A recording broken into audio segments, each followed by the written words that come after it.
আমার বন্ধুগণ কান্না না আসলেও কান্নার ভান ধরবে, কান্নার অভিনয় করলো আল্লাহ মাফ করিয়া দিবে। মুসলমান বন্ধুরে কেউ চলিয়া গেলে চলিয়া যাইতে দিবে, কেউ কারো দিকে তাকাইয়েন না।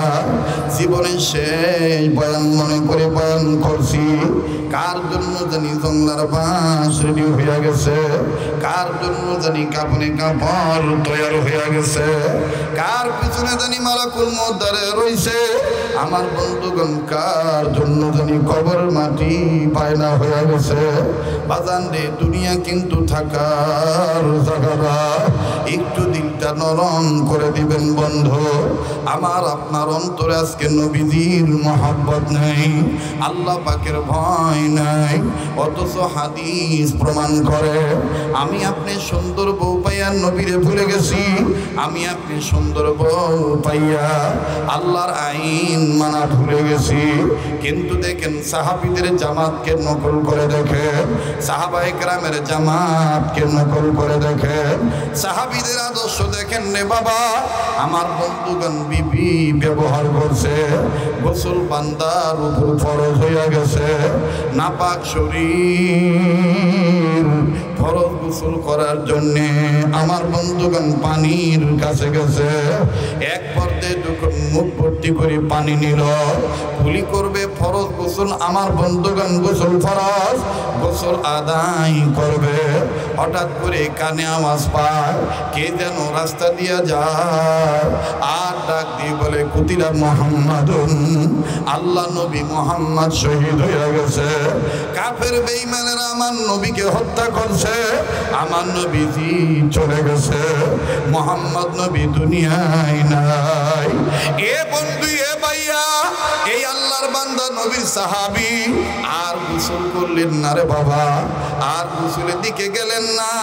মুখ থেকে পানি গুলি ফেলে দিলেন, পানি মুখ থেকে যখন বের করে ফেলে দিলেন, একটা দৌড় মেরে বিবির কাছে আসলেন।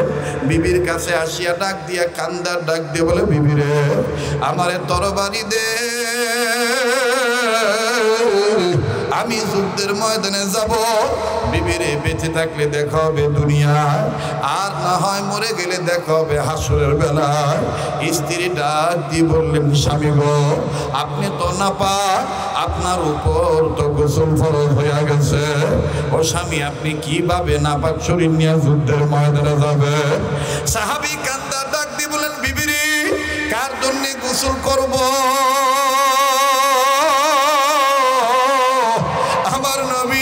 মুহাম্মদ তো দুনিয়ায় নাই, আমার নবী মুহাম্মদ তো শহীদ হয়ে গেছে। আমার নবী মুহাম্মদকে তো কতল করছে, আমার নবী মুহাম্মদকে হত্যা করছে কাফের বেঈমানেরা। কে জানি বললো এতিম নবী দুনিয়ায় নাই। আরে বিবি, আমায় বিদায় দিয়ে দি, বেঁচে থাকলে দেখা হবে দুনিয়ায়, আর না হয় দেখা হবে হাসরের বেলায়। স্ত্রী ডাক দিয়ে বললেন, স্বামী গো, আপনি তো নাপাক, আপনি একটু চিন্তা করিয়া দেখেন আপনার উপর গোসল ফরজ। স্বামী ডাক দিয়ে বললেন, বিবিরে তুমি কথা কম বলো, আমারে জলদি করে তরবারিটা দিয়ে দাও। এইবার তরবারিটা লইয়া আমার বন্ধুগণ নবীর সাহাবী দ্রুত গতিতে যুদ্ধের ময়দানে ঝাঁপিয়ে পড়লেন। যুদ্ধের ময়দানে যাওয়ার পর কয়েকজন কাফিরকে আমার বন্ধুগণ কতল করলেন, দুনিয়া থেকে বিদায় করিয়া দিলেন। এক পর্যায়ে সাহাবীর উপরেও কাফের বেঈমানেরা আক্রমণ করলো। আমার বন্ধুগণ কাফের বেঈমানদের আক্রমণে আক্রান্ত হইয়া এই সাহাবীও শহীদ হইয়া গেলেন। যুদ্ধ যখন শেষ হইয়া গেল, আল্লাহর নবী ডাক দিয়ে বললেন, সাহাবীরা রে, যারা ধর্মকে প্রতিষ্ঠা করার জন্য যারা জীবন দিয়া শহীদ হইল, আমি নবী বলিয়া দিলাম, এই শহীদ সাহাবীদের লাশ খুঁজে খুঁজে বের করো, এদেরকে বিনা গোসলে কবর দিয়া দাও। মুসলমান বন্ধুরা রে আমার, শহীদ সাহাবীদের লাশ খুঁজে বের করে যখন কবর দিতে চায়, হঠাৎ করে বহুদূর থেকে আউলাকে সে পাগলিনী বেশে একজন মহিলা, একজন মা চিৎকার দিয়ে কান্দার ডাক দি বলে, দয়ার নবী গো, সাহাবীদেরকে বিনা গোসলে কবর দেন, আমার স্বামীরে বিনা গোসলে কবর দিয়েন না। আমার স্বামী না পাক আল্লাহ নবী ডাক দিয়ে বললেন, ওগো আল্লাহর বান্দি, তুমি কে? তোমার স্বামীর পরিচয় কি বলো? কেনই বা তোমার স্বামীরে বিনা গোসলে কবর দিব না? আমার একটু ব্যাখ্যাটা খুলিয়া বলো।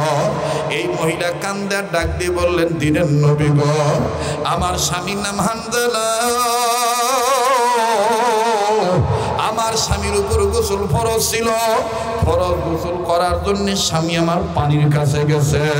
ঠিক এই মুহূর্তে কে জানি বলছে, আপনি নবী নাকি দুনিয়ায় নাই? ওগো নবীজি, আমার স্বামী গোসলের কথা বাদ দিয়া, আমার স্বামী গোসলের কথা ভুলিয়া যাইয়া আপনার প্রেমে পড়িয়া আমার স্বামী বিনা গোসলে জীবন দিয়া শহীদ হইয়া গেল। তাই বলি আমার স্বামীকে গোসল ছাড়া কবর দিয়েন না। আমার নবী ডাক দিয়ে বললেন, সাহাবীরা রে, আমার হানজালার লাশ কই? আমার হানজালার লাশ খুঁজে খুঁজে বের করো, আমি নিজে হানজালার লাশটা গোসল করে দেব। আল্লাহর হাবিব যখন এই ধরনের ঘোষণা দিয়ে দিলেন, সাহাবায়ে কেরামের একটা জামাত হানজালা সাহাবীর লাশ খোঁজাখুঁজি করা শুরু করে দিল। যাহা মাত্র হানজালা সাহাবীর লাশ খুঁজে পাইলেন, বাবাজি ওই সাহাবী দৌড়ে নবীর দরবারে আসলেন। নবীজি বললেন, হানজালার লাশ কি তুমি খুঁজে পাইছো নাকি? সাহাবী ডাক দিয়ে বললেন, নবী গো, হানজালার লাশ খুঁজে পাইছি, কিন্তু আশ্চর্যজনক দৃশ্যটা দেখলাম। বলে, কি আশ্চর্যজনক দৃশ্য তুমি একটু বলো। ডাক দিয়ে বললেন, নবী গো, উদ্দেশ্য হানজালার লাশ খুঁজে বের করার উদ্দেশ্য হইল হানজালাকে আমরা গোসল করে দেব, কিন্তু হানজালার লাশটা কেমন জানি ভেজা দেখলাম। হানজালার শরীর থেকে কেমন জানি পানির ফোঁটা জমিনে টপটপ হইয়া পড়ে। মনে হচ্ছে হানজালাকে কে জানি গোসল করে দিছে। আল্লাহর নবী বললেন, কই কই হানজালার লাশ কই? এইবার আল্লাহ নবীকে সাহাবী ডাক দিয়ে বলেন, ইয়া রাসূলুল্লাহ, এই তো হানজালার লাশ ওই জায়গায়। আল্লাহ নবী দ্রুত হাঁটিয়া যাইয়া হানজালার লাশের কাছে গেলেন। হানজালার লাশের কাছে যায়, দেখে হানজালার চুল ভিজা, দাড়ি ভিজা। হানজালা সাহাবীর দাড়ি থেকে চুল থেকে পানির ফোঁটা টপ টপ হয়ে জমিনে পড়ে। আল্লাহ নবী ডাক দিয়ে বললেন, আল্লাহ, হানজালাকে কে গোসল করাইলো? ফানাজালা জিবরাইল আমিন। জিবরাইল আমিন হাজির হইয়া গেল। আল্লাহর হাবিবকে জিবরাইল আমিন ডাক দিয়ে বললেন, ইয়া রাসূলুল্লাহ, ইয়া হাবিবাল্লাহ, এই হানজালাকে আমার আল্লাহ যেই হানজালা ধর্মকে প্রতিষ্ঠা করার জন্যে আপনি নবীর মহব্বত অন্তরে নিয়া, গোসলের কথা ভুলিয়া যাইয়া, আল্লাহর ভয় অন্তরে নিয়া আপনার প্রেমে জীবন দিয়া শহীদ হইতে পারল। আমার আল্লাহ এই হানজালার লাশ আসমানের উপরে উঠাইয়া জান্নাতের পানি দিয়া গোসল করায় আপনার কাছে পাঠাইয়া দিল। আল্লাহর ভয়, নবীদের মহব্বত যার অন্তরে আছে, আল্লাহ পাক তার মর্যাদা বাড়ায় দিছে। আল্লাহ পাক দুনিয়াতেই তাকে জান্নাতি বানায় দিছে। কাজী বাদান আর লম্বা নয়। সাহাবীরা ডাক দিয়ে বলেন, ইয়া রাসূলুল্লাহ, ইয়া হাবিবাল্লাহ, ওগো নবীজি, এমন কোন আমল আছে যে আমল করলে ঘরে বসে বদরের ময়দানে জিহাদ করার সওয়াব আল্লাহ তাআলা বান্দার আমল নামায় দিয়ে দিও? আল্লাহর নবী ডাক দিয়ে বললেন, সাহাবীরা রে, আল্লাহর ভয় অন্তরে নিয়া কোনো বান্দা বান্দি যদি এই কথাটা মেনে নেয়, বলে কোন কথা? বলে কোনো বান্দা বান্দি যদি হালাল কামাই করে, শুনতেছেন কি আপনারা? যদি হালাল কামাই করে, আর হালাল কামাই টাকা থেকে কোনো বান্দা বান্দি যদি তার মাকে খাওয়ায়, তার বাবাকে খাওয়ায়, তার স্বামী হইয়া যদি স্ত্রীকে খাওয়ায়, বাপ হইয়া যদি ছেলে মেয়েকে খাওয়ায়, ভাই হইয়া যদি বোনকে খাওয়ায়, বড় সন্তান হয়ে যদি বাপ মাকে খাওয়ায়, আমি রাসূল বলে দিলাম, হালাল কামায় টাকা থেকে সংসারের কর্তা, এই কামায় টাকা থেকে যত পারিবারিক পারিবারিক সদস্যদেরকে খানা খাওয়াবে। আর পারিবারিক সদস্যগণ যত লোকমা খানা খাবে প্রতিটি লোকমার বিনিময়ে আল্লাহ পাক ওই বান্দার আমলনামায় বদরের ময়দানে জিহাদ করার সওয়াব লিখে দিবে। তাহলে আমার ভাইরা, আমরা সকলেই আল্লাহওয়ালা হতে চাই, ঠিক কিনা? আল্লাহ পাক বলেন, ইমানদার বান্দারা, তোমাদের প্রতি আমি রবের দুইটা কর্মসূচি। কয়টা? আমি রবের পক্ষ থেকে কয়টা কর্মসূচি? আল্লাহ আমাদেরকে কয়টা কর্মসূচি দিলেন? দুইটা। কি কি? আমার আল্লাহ বলেন, ইয়া আইয়ুহাল্লাযীনা আমানু তাকুল্লাহ ওয়া কুনু মা'আস সাদিকিন।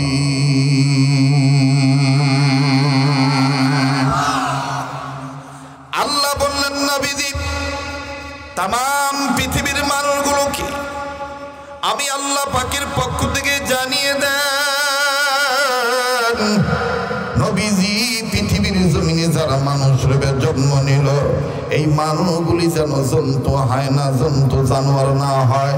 এই মানুষগুলো যেন দুপায়া জন্তু জানোয়ার না হয়। এই মানুষগুলি যেন মানুষে রূপান্তরিত হয়। এই জন্য আমি আল্লাহ রব্বুল আলামিন তাদেরকে আমারই দাসত্ব আনুগত্য করার জন্য বানাইলাম। বাবাজি, কোনো দিকে কোনো খেয়াল দিবেন না বাজান, দিলখানা নরম করে দিবেন, গভীর মনোযোগী হয়ে যাবেন। সিরাজগঞ্জ জেলার মাটি ও মানুষের সাথে আমার কিন্তু একটা ভিন্ন আন্তরিকতা আছে। দেখতে দেখতে বাজান দীর্ঘ 26 থেকে 27 বছর চলতেছে ময়দানে কথা বলার বয়স। আমার বন্ধুগণ যখন দাড়ি জ্বালায় নাই, যখন মুখ গজায় নাই, তখন থেকেই কিন্তু সিরাজগঞ্জ জেলায় আমার আসা যাওয়া। এ বাবাজি, বহুদিনের আন্তরিকতা অন্তরের আন্তরিকতার দাবি নিয়ে বলছি বাবা, জীবনে কোনোদিন আসি আর না আসি, জীবনের শেষ বয়ান মনে করে বয়ান করছি। একটু বাজান এদিক সেদিক খেয়াল করবেন না। এদিক সেদিক খেয়াল করলে কিন্তু বাজান আলোচনার বয়ান হারিয়ে ফেলবেন। এ বন্ধু, এ ভাইয়া, রব্বে কাবা জাল জালালি ওয়াল ইকরাম, গফুর আর গফফার দেখতহীন কণ্ঠে ডাক দিয়ে বললেন, নবী গো, মানুষ রূপে যারা জন্ম নিল, এই মানুষদেরকে আমি আল্লাহ ডাক দিয়ে বললাম, বান্দা আমার শোনো, ইয়া আইয়ুহান নাস উবুদু রাব্বাকুমুল্লাযী খালাকাকুম ওয়াল্লাযীনা মিন ক্বাবলিকুম লাআল্লাকুম তাত্তাকুন। আরো জোরে জোরে বলেন আল্লাহু আকবার। আবার বলেন আল্লাহু আকবার। আল্লাহ বললেন, নবীজি মানুষ রূপে যারা জন্ম নিল, এই মানুষদেরকে আমি আল্লাহ রব্বুল আমিন ডাক দিয়ে বললাম, পৃথিবীর মানব জাতিরে আমি রব তোমাদেরকে সৃজন করেছি শুধুমাত্র আমার গোলামি করার জন্যে, যার দ্বারা তোমরা পরহেজগারিতা অর্জন করিতে পারো। সলঙ্গা থানার ভাইরা আমার বন্ধুগণ, আমার বাবাজিরা, মোবাইল থাকলে মোবাইলে অডিও রেকর্ড করে নিয়ে যাবেন, কাগজ কলম থাকলে নোট এবং কোড করে নেবেন। বন্ধু, আল্লাহ রাব্বুল আলামিন বিশ্ব মানবতাকে ডাকে বললেন, তোমাদের আমি গোলামি করার জন্য বানাইলাম। আল্লাহ রাব্বুল আলামিন বললেন, নবীজি तमाम পৃথিবীর মানুষ যেন শুধু এই কথা না ভাবে আমাদেরকে আল্লাহ গোলামি করার জন্য বানাইছেন। নবীজি আমি রব্বুল আলামিন আরেকটা জাতীয় বানাইছি আমার গোলামি করার জন্য। আল্লাহ বলেন, বান্দা আমার শোনো, ওয়া মা খালাকুতুল জিন্না ওয়াল ইনসা ইল্লা লিয়াবুদুন।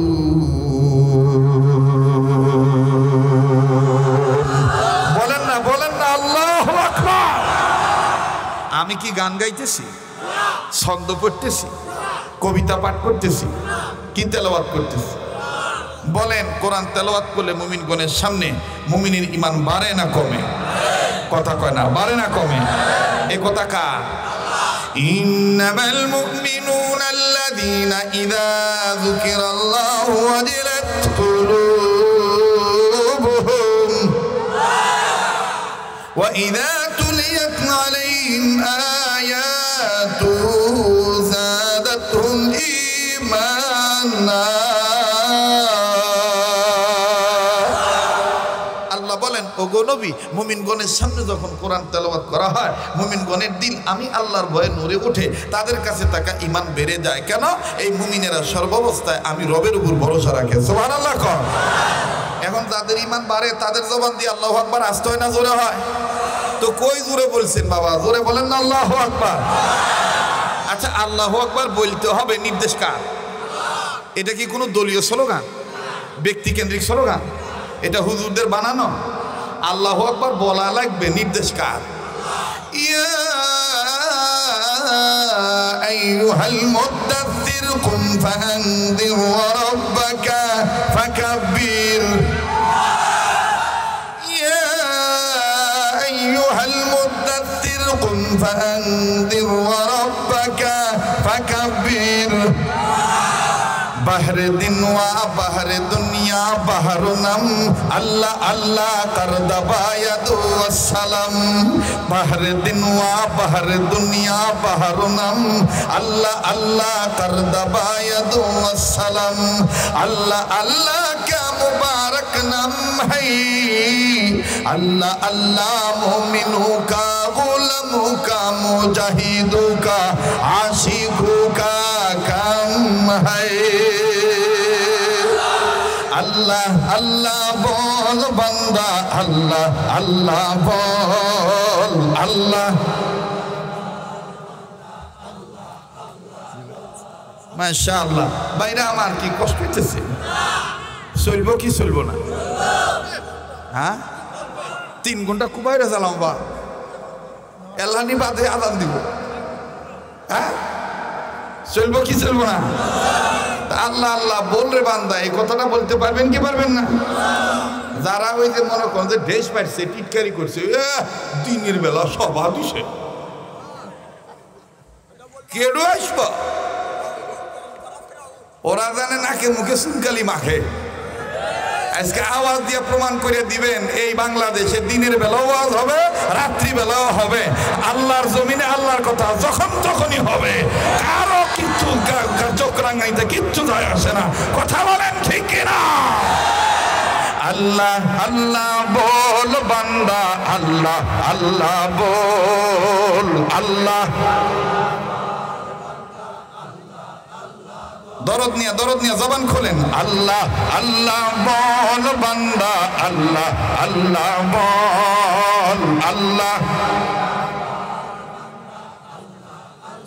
না সময় নাই। আল্লাহ আল্লাহ বল বান্দা, আল্লাহ আল্লাহ বল আল্লাহ। আল্লাহর দিদার পেতে খুলি, মাওলার দর্শন নিতে খুলি, মনের দরজা আগে খোল। আল্লাহ আল্লাহ বল বান্দা, আল্লাহ জোরে আল্লাহ আল্লাহ বল বান্দা, আল্লাহ আল্লাহ বল আল্লাহ। লিল্লাহে তাকবীর, লিল্লাহে তাকবীর। আমার ভাইরা, কয়টা কর্মসূচি? কয়টা? নাম্বার 1, ইত্তাকুল্লাহ, সকল ক্ষেত্রে আল্লাহকে ভয় করা। কাকে ভয় করা? বলেন, আল্লাহকে ভয় করলে ব্যক্তি হিসেবে ব্যক্তির সম্মান বাড়ে না কমে? এখানে কথা বলে কেন এরা? কি এলোমেলো কেন? সাইড ক্লিয়ার করেন। অল্প সময় আপনাদেরই ঝামেলা হয়ে দিব, আফসোস করবেন না যখন আমি দারাম করে ছেড়ে দেব না। হ্যাঁ, টাইম কারো জন্য অপেক্ষা করে, তাহলে একটু মেহরবানি করে পরিবেশ দেন। মোহতারাম হাজিরিন, দেখেন না, যে যেভাবে আছে সেভাবে থাক। আমার বন্ধুগণ, আমার ভাইরা, কয়টা কর্মসূচি? আবার কোন কয়টা? 2টা। নাম্বার 1, সকল ক্ষেত্রে কাকে ভয় করা? আবার কোন কাকে ভয় করা? করবে তাদের সম্মান বাড়ায় দিবে কে? ইন্না আকরামাকুম ইনদাল্লাহি আতকাকুম। আল্লাহ বলেন, সে সবচেয়ে সম্মানিত যে আমি রবের ব্যাপারে বেশি ভীত। সে সবচেয়ে বেশি সম্মানিত যে বান্দা আমি রবের ব্যাপারে সবচেয়ে বেশি ভীত। আমার ভাইরা, এখন সবচেয়ে রবকে ভয় করে কারা? আল্লাহ তাদের পরিচয় দিয়ে দিছে, ইন্নামা ইয়াখশাল্লাহা মিন ইবাদিহিল উলামা।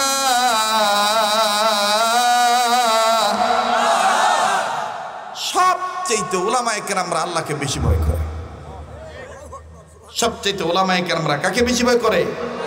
আল্লাহকে ভয় করে। আল্লাহকে উলামায়ে কেরামরা ভয় করে বিদায় ওলামায়ে কেরামরা এই জাতি এই জমিনের উপরে আসমানের নিচে সবচেয়ে বেশি সম্মানিত। মুহতারাম হাজিরিন, আল্লাহওয়ালা হইতে গেলে আল্লাহ পাক বলেন, ও ইমানদার বান্দা বান্দি, তোমাদের প্রতি আমি রবের দুইটা কর্মসূচি। নাম্বার 1, সকল ক্ষেত্রে আমি আল্লাহকে ভয় করবা। নাম্বার 2, সব সময় নেক বান্দাদের সোহবতে থাকবা, সত্যবাদীদের সাথী হয়ে থাকবা, আল্লাহওয়ালাদের সাথী হয়ে যাইবা। সুবহানাল্লাহ বলে। এখন আল্লাহওয়ালাদের সাথী হইলে লাভ না লস? বলেন লাভ না লস? কেমন লাভ? লম্বা করার কোনো সুযোগ নাই। আমার বন্ধুগণ, আমার ভাইরা, আল্লাহওয়ালাদের সাথী হয়ে থাকতে হবে, নেক বান্দাদের সাথী হয়ে থাকতে হবে, নেককার বান্দাদের সাথী হয়ে থাকতে হবে, সত্যবাদীদের সাথী হয়ে তাদের সোহবতে থাকতে হবে। আর এই সত্যবাদী কারা? হযরত উলামায়ে কেরামগণ সত্যবাদী, হযরত উলামায়ে কেরামগণ আল্লাহওয়ালা, হযরত উলামায়ে কেরামগণ নেককার বান্দা। উলামায়ে কেরাম এই গুণ কোথা থেকে পাইলেন? উলামায়ে কেরাম এই গুণ আমার বন্ধুগণ আউলিয়া কেরামের কাছ থেকে পেয়েছেন। আউলিয়া কেরাম কোথা থেকে পেয়েছেন? আউলিয়া কেরাম তাবে তাবিনগণদের কাছ থেকে পেয়েছেন। তাবে তাবিনগণ কোথা থেকে পেয়েছেন? তাবে তাবিনগণ সাহাবায়ে কেরামের কাছ থেকে পেয়েছেন। সাহাবায়ে কেরাম এই গুণ কোথা থেকে পেয়েছেন? সাহাবায়ে কেরাম জনাবে মুহাম্মদ রাসূলুল্লাহ সাল্লাল্লাহু আলাইহি সাল্লামের কাছ থেকে এই গুণ অর্জন করেছেন। কথা বলেন ঠিক কিনা? আমার বন্ধুগণ, আমার ভাইরা, বিশ্বনবী মুহাম্মদ সাল্লাল্লাহু আলাইহি সাল্লাম এবং তিনার সাহাবায়ে কেরামের জামাত, আমার বন্ধুগণ, এরা সবচেয়ে বেশি ভয় করেছেন কাকে? জোরে কোন কাকে? আল্লাহকে। যার কারণে ইনাদের দাম বাড়ায় দিয়েছেন কে? আল্লাহ তাআলা ইনাদের দাম বাড়িয়ে দিয়েছেন। মুহতারাম হাজিরিন, আল্লাহর ভয় অর্জন করলে, আল্লাহওয়ালাদের সাথী হয়ে থাকলে, বিপদে পড়লে উদ্ধার করেন কে? মুসলমান ভাইরারে আমার, দেখেন কেমন উদ্ধার করেন আল্লাহ। অল্প সময়ের জন্য বাদান একটু ভাবের দেশে চলে যাবেন বন্ধু। এই ভবের দেশ থেকে ভাবের দেশে চলে যাবেন। আর এই ভাবের দেশটা যেন মারিফতের ইলম অর্জন করার জন্য হয়, আল্লাহ বলা হওয়ার জন্য যেন বাজান এই ভাবের দেশে যাওয়া হয়। দুনিয়া কিন্তু থাকার জায়গা না। এই দুনিয়ায় কিন্তু কেউ চিরদিন থাকতে পারবো না। ওরে বন্ধু, কেন আমি আপনি আল্লাহওয়ালা হব না? কেন আমি আপনি নবীওয়ালা হব না? কেন আমি আপনি আমার বন্ধুগণ আল্লাহকে ভয় করব না? আরে বাবাজি, দেখেন কেমন করে লোকজন, দেখেন বাজানরে কেমন করে সাহাবায়ে কেরাম আল্লাহওয়ালা হয়েছেন, কেমন করে বাজান সত্যবাদীদের সবক দিয়েছে। আরে বন্ধু রে ভাইরা আমার, গভীর মনোযোগী হয়ে শোনা চাই। কেন আপনি আল্লাহকে ভয় করবেন না? আল্লাহর ভয় যাদের অন্তরে আছে আমার বন্ধুগণ, তারাই তো বাজান হালাল কামাই অর্জন করে। আল্লাহর ভয় যাদের অন্তরে আছে তারাই তো বাজান পর্দার আইন মানে। আল্লাহর ভয় যাদের অন্তরে আছে তারাই তো বাজান 5 ওয়াক্ত মসজিদে হাজিরা দেয়। আল্লাহর ভয় যাদের অন্তরে আছে তারাই তো বাজান সন্তানাদি হয়ে থাকলে মা বাবার খেদমত করে। কথা বলেন ঠিক না বেঠি? আল্লাহর ভয় যাদের অন্তরে আছে তারাই তো বাদান হক হক্কানিয়াতের পক্ষে থাকে। আমার বন্ধুগণ ইসলামের পক্ষে থাকে। আমার বাবাজিরা রে হালালের পক্ষে থাকে, সুন্নতের পক্ষে থাকে। বাজান রে, কেন আমি আপনি সুন্নতের পক্ষে থাকবো না? কেন আমি আপনি বাজান রে নেককার বান্দাদের সাথী হব না? বাবাজি, আমার বন্ধুগণ, আমার ভাইরা, দেখেন আল্লাহওয়ালার পক্ষে থাকলে, নেক বান্দাদের সহবতে থাকলে, আল্লাহর ভয় অর্জন করলে আল্লাহ পাক দেখেন কেমন দাম বাড়ায় দেয়। এরে বন্ধু, আল্লাহর মহব্বত যার অন্তরে আছে অটোমেটিক তার অন্তরে নবীদের মহব্বত আছে। নবীর মহব্বত যার অন্তরে আছে আমার বন্ধুগণ অটোভাবে তার অন্তরে কোরআন হাদিসের মহব্বত আছে। কথা বলেন ঠিক কিনা ভাইজান? নবীদের মহব্বত যাদের অন্তরে আছে, আজকে থেকে মাত্র 2-3 দিন আগে সম্ভবত এই সলঙ্গা থানার আওতাধীন রাত্রিবেলায় কোনো এক মাহফিলে বয়ান করতে যাই আমি এই ঘটনা হাদিস থেকে বলেছিলাম বাবা, আজ যেহেতু প্রেক্ষাপট অনুযায়ী বিষয়ের সাথে মিল করে আবার ওই কথাটা চলে আসলো, এই জন্য বাজান আমি আবারও আপনাদের মাঝে শোনাইতেছি, আপনাদের মাঝে বলছি বাবা এদিক সেদিক নজর নেই। আমার বন্ধুগণ, আমার ভাইরা, আল্লাহর নবী মুহাম্মদ সাল্লাল্লাহু আলাইহি সাল্লামের দরবারে সাহাবায়ে কেরামের জামাত উপস্থিত আছে। একজন সাহাবী রাসূলকে ডাক দিয়ে বললেন, ইয়া রাসূলুল্লাহ, ইয়া হাবিবাল্লাহ, আমি আপনার কাছে একটা বিষয় জানতে চাই। নবীজি বললেন, কি জানতে চাও বলো? ডাক দিয়ে বললেন, নবী গো, আপনার হুকুমে আল্লাহর নির্দেশে যারা যুদ্ধ করেছে ইসলামকে কায়েম করার পক্ষে, ধর্মকে প্রতিষ্ঠা করার জন্যে, নবীজি আল্লাহ এবং আপনি তাদের নাম শহীদ বলে দিয়েছেন, আর যারা জীবন নিয়ে বেঁচে ফিরে এসেছে তাদের নাম গাজী রেখেছেন।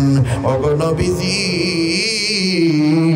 আপনার দরবারে জানতে চাই, আখিরি জামানার এতিম উম্মতে মুহাম্মাদিগণ, এই এতিম উম্মতে মুহাম্মাদিগণের নসিবে আমাদের মতন বদরের ময়দান সংগঠিত হবে না, উহুদের ময়দান সংগঠিত হবে না, হুনাইন, খন্দক, তাবুক আসবে না গো নবীজি। কিন্তু আপনার দরবারে জানবার চাই, এমন কোন আমল আছে নাকি নবী গো? এতিম উম্মতে মুহাম্মাদিগণ, এই উম্মতে মুহাম্মাদি ভাইরা, এরা ঘরে বসে এমন এক আমল করবে যেই আমলের বিনিময়ে আল্লাহ পাক তাদের আমল নামায় বদরের ময়দানে জিহাদ করার সওয়াব লিখে দিবে।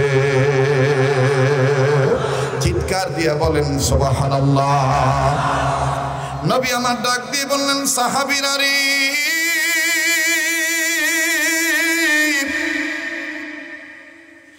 এমন একটা আমল আছে যে আমল করলে বদরের ময়দানে জিহাদ করার সওয়াব আমার আল্লাহ ওই বান্দা বান্দির আমল নামায়, আমার উম্মতদের আমল নামায় আল্লাহ লিখে দিবে। চিৎকার দিয়ে বলেন সুবহানাল্লাহ। বাজান রে, সেই আমলটা কোন আমল? সেই আমলটা কোন আমল? মুসলমান ভাইরা আমার, এই বিষয়টা আমার আপনার জানা দরকার। শুনবেন কি শুনবেন না? বলেন, শুনবেন কি শুনবেন না? এই আমলটা আমার আপনার জানা দরকার আছে। কোন আমল? যে আমল করলে আমার বন্ধুগণ আমি আপনি বদরের ময়দানে জিহাদ করার সওয়াব পাবো। এবার সাহাবায়ে কেরামকে আল্লাহর নবী ডাক দিয়ে বললেন, সাহাবীরা রে, আল্লাহর কোনো বান্দা যদি এই আমল করে, আল্লাহর কোনো বান্দা যদি এই কথাটা মানে, কোন কথা নবী আপনি বলেন? নবীজি যখন বললেন এই কথা, এই আমল, বাজান রে, 1 দিন 2 দিন নবীজি সময় নিয়েছে। কারণ আল্লাহ নবী নিজের থেকে কোনো কথা বলেন না যতক্ষণ পর্যন্ত আল্লাহ পাক নবীজিকে না বলে দেন। কথা বলেন ঠিক কিনা? দয়ার নবী ডাক দিয়ে বললেন, সাহাবীরা রে, আল্লাহ পাক আমাকে বলে দিয়েছেন, আল্লাহর কোন বান্দা বান্দি যদি এই কথাটা মেনে নেয়, আল্লাহর ভয় অর্জন করে এই বক্তব্যটা যদি মেনে নেয়, তাহলে তাদের আমল নামায় আল্লাহ পাক বদরের ময়দানে জিহাদ করা সব লিখে দিবে। চিৎকার দিয়ে বলেন না সুবহানাল্লাহ। বাজান রে, সেই আমলটা কোন আমল? আমি অবশ্যই আপনাকে বলছি, আমি বলবো। ও বাজান, ফাঁকি আমি দেব না, কিন্তু আমি শুধু আপনাদের কাছে একটু জানতে চাই, আল্লাহর ভয় যার অন্তরে আছে গো, ওই আল্লাহর বন্ধু নবী মুহাম্মদের মহব্বত ওই বান্দার অন্তরে আছে না নাই? আজকে আমার আপনার অন্তরে নবীদের ভালোবাসা নাই, যার কারণে উম্মত হওয়ার পরও মুখে দাড়ি নাই। কথা কন, উম্মত হওয়ার পরও দাড়ি নাই। আমাদের দেশে একদল বলে হুজুররা খালি দাড়ির ওয়াজ করে। বাদান রে আমার বন্ধুগণ, দাড়ি এমন একটা সুন্নত, আমার বন্ধুগণ দামি ঘড়ি আপনি মারা গেলে হাত থেকে খুলে রেখে দিবি, দামি আংটি খুলে রেখে দিবি, দামি পোশাক খুলে রেখে দিবি। কিন্তু যুবক সোনার সান ভাইরা রে, দাড়ি এমন একটা সুন্নত, মরার পরেই আপনার সর্ব অঙ্গ থেকে সব কিছু খুলে নিবে, দাড়ি কিন্তু কেউ রেখে দিতে পারবে না। দাড়ি কেউ রেখে দিতে পারবে? এই কথাটা বলাতে যারা দাড়ি রাখেন নাই তারা হয়তো লজ্জা পাচ্ছেন। লজ্জা দেওয়ার জন্য বলি নাই। আরে পুরুষ মানুষের পরিচয় তো হলো দাড়ি দিয়া, আর মহিলা মানুষের পরিচয় হলো চুল দিয়া। মহিলা মানুষের পরিচয় হলো চুল দিয়া, হ্যাঁ। আর আজকে মহিলারা চুল করে খাটো, আর পুরুষেরা তো দাড়ি রাখা তো দূরের কথা, ডবল শেভ করে। আপনাদের এলাকার কথা বলতেছি, আমগর এলাকার কথা করছি। আর আমাদের দেশে তো দেখবেন যে নিজেরটা খুব ভালো বোঝে, মাইন্ডসেট খালি মাইন্ডসেট কয়, কিন্তু নিজেদের বেহা পথে আছে, একদিকে খেয়ালই নেই।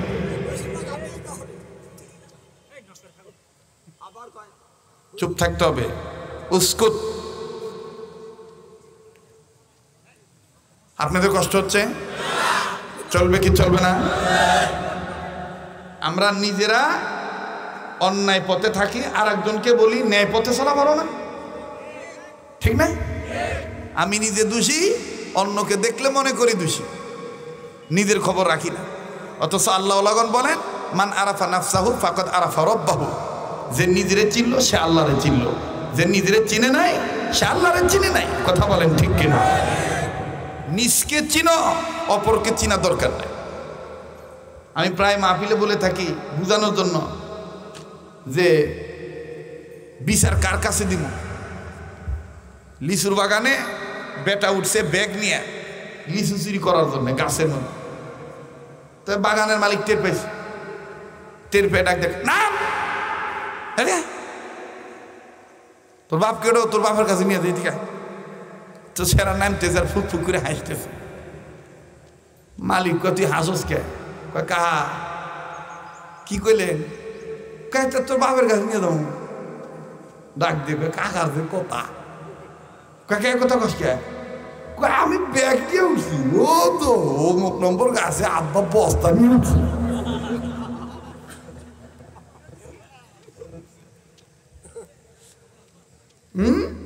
বেটা ব্যাগ নিয়ে উঠছে, আর বেটার ব্যাপারে বাপের কাছে বিচার দিব। বাপ আগে ভাগে বস্তা নিয়ে উঠে।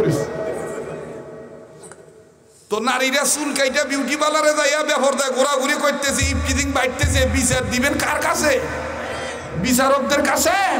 বিচারকরা এখন বিচার পাল্টে দিছে ভাই, খালি বিচার খালি এক পক্ষেই করে, ওই মেয়েদের পক্ষেই নারী নির্যাতনের পক্ষে রায় দেয়।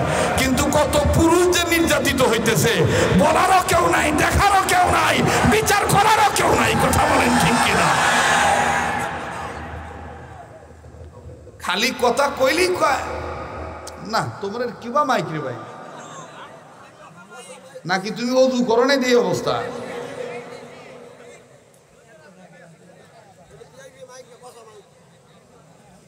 এবার কেমাই ভর ভর ভর ভর ভর ভর ভের ভের ভের ভের ভের ভের।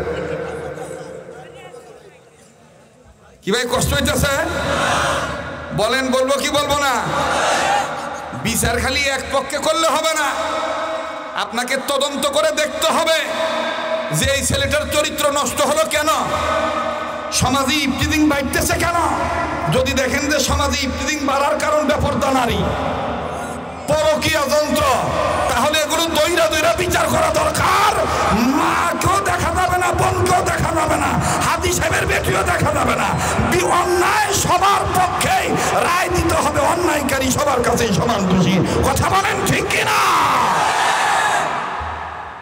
এটা তারাই হক পথে হক পক্ষে রায় দিবে যাদের ভয়ে। কার ভয় আছে? যাদের দিলে কার ভয় আছে? আর হক কথা বলতে ভয় আছে নাকি? ভয় নাই ওরে, কোনো ভয় নাই, আল্লাহ যদি থাকে সহায়। দেন তো কেউ জবাব দেয় না, যেটা জবাব দিও না মনে করবেন ওই গ্রুপের লোক। ভয় নাই নাই রে কোনো ভয় নাই, বলেন ভয় নাই রে কোনো ভয় নাই। আল্লাহ যদি থাকে সহায়, দুর্গম গিরিপথ পাড়ি দিয়ে যায়, দুর্গম গিরিপথ পাড়ি দিয়ে যায়। ভয় নাই রে কোনো ভয় নাই, আল্লাহ যদি থাকে সহায়। লিল্লাহ তাকবীর। যুগে যুগে ইতিহাসে লেখা দেখা যায়, আল্লাহর পথে যারা কাজ করে যায়। কথা বলেন ঠিক কিনা? যুগে যুগে ইতিহাসে লেখা দেখা যায়, আল্লাহর পথে যারা কাজ করে যায়। বিনা পরীক্ষাতে পাস নাই হায়, বিনা পরীক্ষাতে পাস নাই হায়। ভয় নাই রে কোনো ভয় নাই, আল্লাহ যদি থাকে সহায়। আমার অন্তরে ভয় একমাত্র আল্লাহর ভয়। আমি সত্য কথা বলবো আর আল্লাহর পথে চলতে যাইয়া, আল্লাহকে ভয় করতে যাইয়া যদি হামলা হয়, মামলা হয়, ঝামেলা হয়, আমি সব ঝামেলা মাথা পেতে নেব, এমনকি ফাঁসির দড়ি হাসি মুখে গলায় নিতে রাজি থাকবো। বাতিলের কাছে মাথা নত করে হক পথ ছাড়বো না, ইসলামী আন্দোলন করা বাদ দেব না। মোহতারাম হাজিরিন, আমার অন্তরে কার ভয়?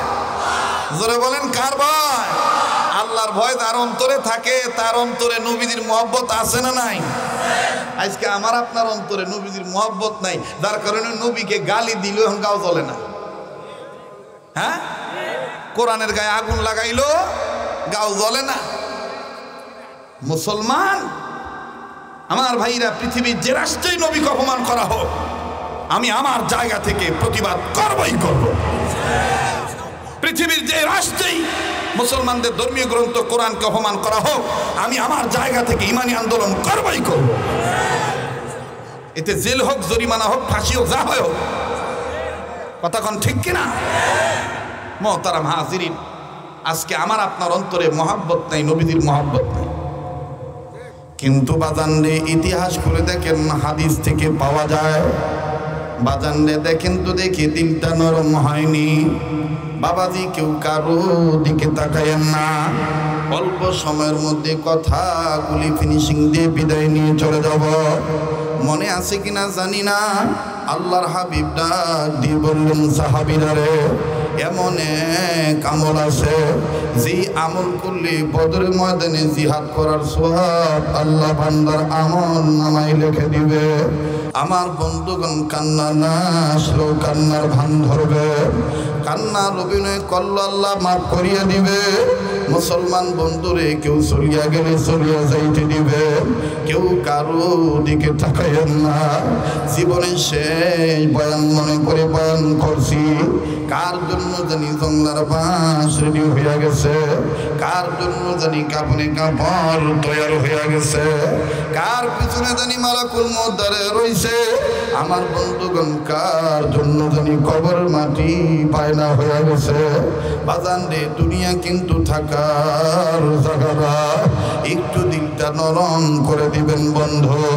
আমার আপনার অন্তরে আজকে নবীজির মহব্বত নাই, আল্লাহ পাকের ভয় নাই, অথচ হাদিস প্রমাণ করে আমি আপনি সুন্দর বউ পাইয়া নবীরে ভুলে গেছি। আমি আপনি সুন্দর বউ পাইয়া আল্লাহর আইন মানা ভুলে গেছি। কিন্তু দেখেন, সাহাবীদের জামাতকে নকল করে দেখেন, সাহাবায়ে কেরামের জামাতকে নকল করে দেখেন, সাহাবীদের আদর্শ দেখেন রে বাবা।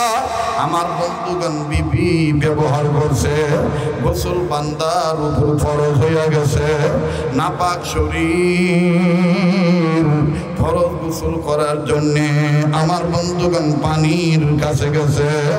এক পর্যায়ে যখন মুখ ভর্তি করে পানি নিল, কুলি করবে ফরজ গোসল, আমার বন্ধুগণ গোসল ফরজ, গোসল আদায় করবে। হঠাৎ করে কানে আওয়াজ পায়, কে যেন রাস্তা দিয়া যায়, আর ডাক দিয়ে বলে কুতিলা মুহাম্মাদুন, আল্লাহ নবী মুহাম্মদ শহীদ হয়ে গেছে। কাফের বেঈমানেরা আমার নবীকে হত্যা করছে, আমার নবীজি চলে গেছে, মুহাম্মদ নবী দুনিয়ায় নাই। এ বন্ধু, এ ভাইয়া, এই আল্লাহর বান্দা নবীর সাহাবী আর গোসল করলেন না রে বাবা, আর গোসলের দিকে গেলেন না। মুখ থেকে পানি গুলি ফেলে দিলেন, পানি মুখ থেকে যখন বের করে ফেলে দিলেন, একটা দৌড় মেরে বিবির কাছে আসলেন। বিবির কাছে আসিয়া ডাক দিয়া কান্দার ডাক দিয়ে বলে, বিবি রে, আমারে তরবারি দে, আমি যুদ্ধের ময়দানে যাব। বিবিরে বেঁচে থাকলে দেখা হবে দুনিয়ায়, আর না হয় মরে গেলে দেখা হবে হাসরের বেলায়। স্ত্রী ডাক দিয়ে বললেন, স্বামী গো, আপনি তো নাপাক, আপনার উপর তো গোসল ফরজ হয়ে গেছে। ও স্বামী, আপনি কিভাবে নাপাক শরীর নিয়ে যুদ্ধের ময়দানে যাবে? সাহাবী কান্দা ডাক দিয়ে বলেন, বিবিরে, কার জন্য গোসল করব?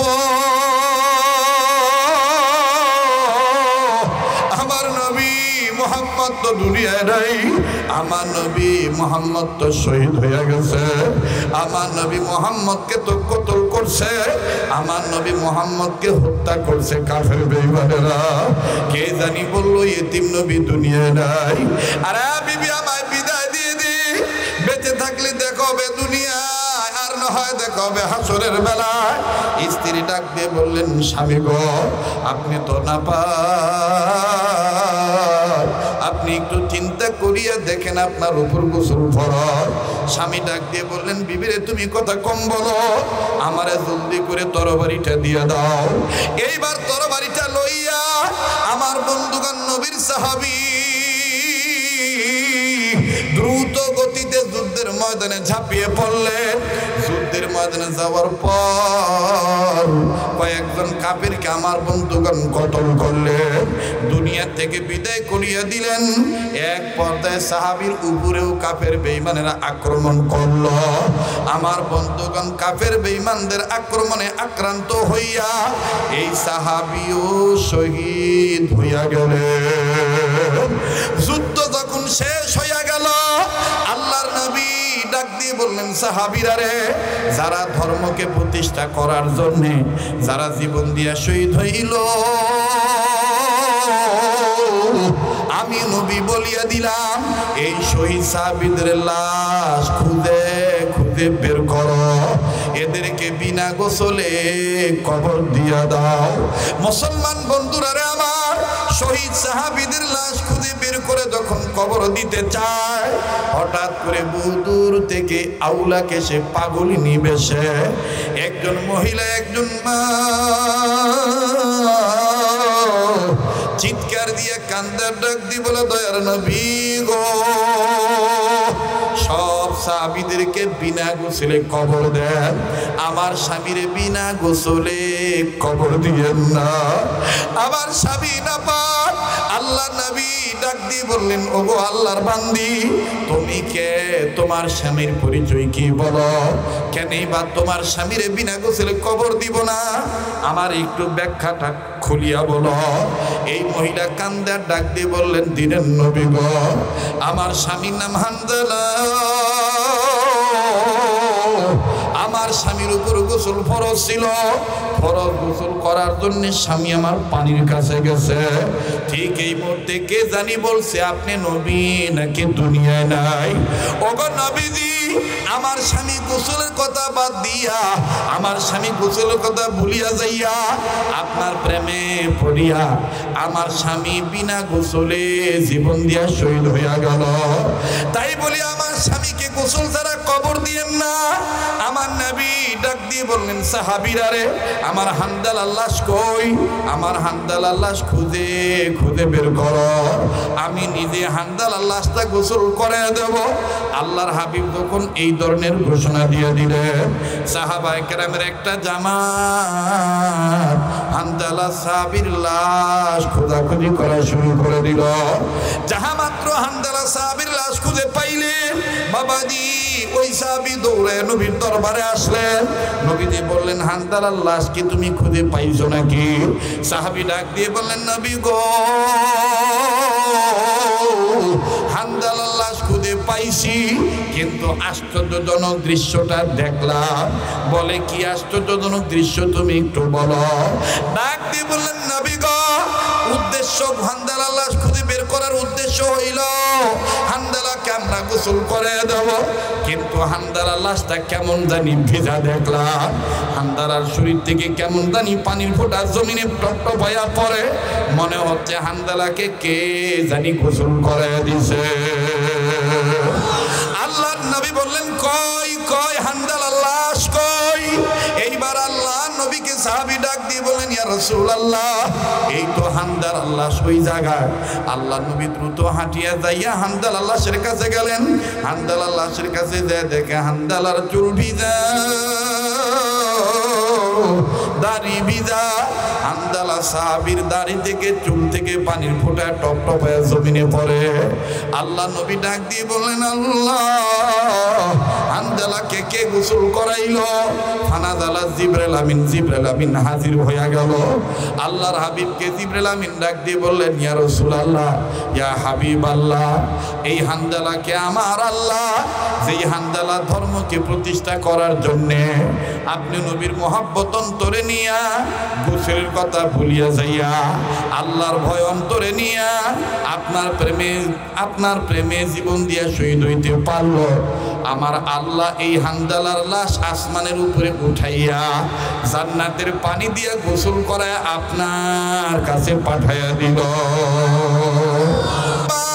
আল্লাহর ভয়, নবীদের মহব্বত যার অন্তরে আছে, আল্লাহ পাক তার মর্যাদা বাড়াইয়া দিছে। আল্লাহ পাক দুনিয়াতেই তাকে জান্নাতে বানাইয়া দিছে। কাজী বাদান আর লম্বা নয়।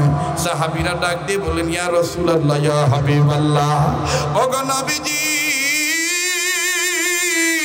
এমন কোন আমল আছে যে আমল করলে ঘরে বসে বদর ময়দানে জিহাদ করার সওয়াব আল্লাহ তাআলা বান্দার আমলনামায় দিয়ে দিল?